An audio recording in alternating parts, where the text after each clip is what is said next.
distinguished guests, including our presidents and first ladies, government officials, foreign dignitaries, and friends. Jed, Neil, Marvin, Darrow, and I, and our families, thank you all for being here. I once heard it said of man that the idea is to die young as late as possible. At age 85, a favorite pastime of George H.W. Bush was firing up his boat, the Fidelity, and opening up the 300 horsepower engines to fly, joyfully fly, across the Atlantic with the Secret Service boats straining to keep up. At age 90, George H.W. Bush parachuted out of an aircraft and landed on the grounds of St. Anne's by the Sea in Kennebunkport, Maine, the church where his mom was married and where he worshiped often. Mother liked to say he chose a location just in case the chute didn't open.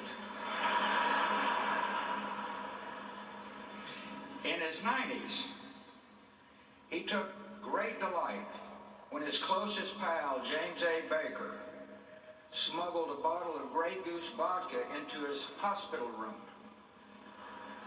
Apparently it paired well with the steak Baker had delivered from Morton's.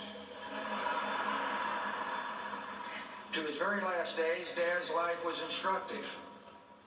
As he aged, he taught us how to grow with dignity, humor, and kindness. And when the good Lord finally called, how to meet him with courage and with the joy of the promise of what lies ahead. One reason Dad knew how to die young is that he almost did it, twice. When he was a teenager, a staph infection nearly took his life. A few years later, he was alone in the Pacific on a life raft, praying that his rescuers would find him before the enemy did. God answered those prayers. It turned out he had other plans for George H.W. Bush. For Dad's part, I think those brushes with death made him cherish the gift of life, and he vowed to live every day to the fullest. Dad was always busy, a man in constant motion, but never too busy to share his love of life with those around him. He taught us to love the outdoors. He loved watching dogs flush a covey. He loved landing the elusive striper. And once confined to a wheelchair, he seemed happiest sitting in his favorite perch on the back porch at Walker's Point, contemplating the majesty of the Atlantic. The horizons he saw were bright and hopeful. He was a genuinely optimistic man, and that optimism guided his children and made each of us believe that anything was possible. He continually broadened his horizons with daring decisions. He was a patriot. After high school, he put college on hold and became a Navy fighter pilot as World War II broke out.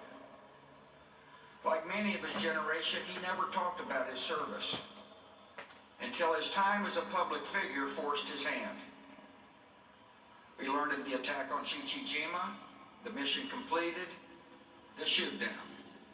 We learned of the death of his crewmates, whom he thought about throughout his entire life. And we learned of the rescue. And then another audacious decision.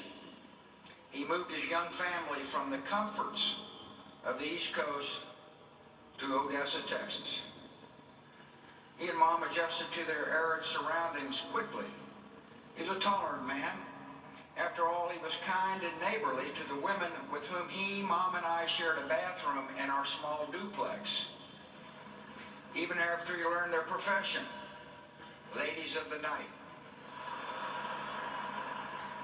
Dad could relate to people from all walks of life. He was an empathetic man.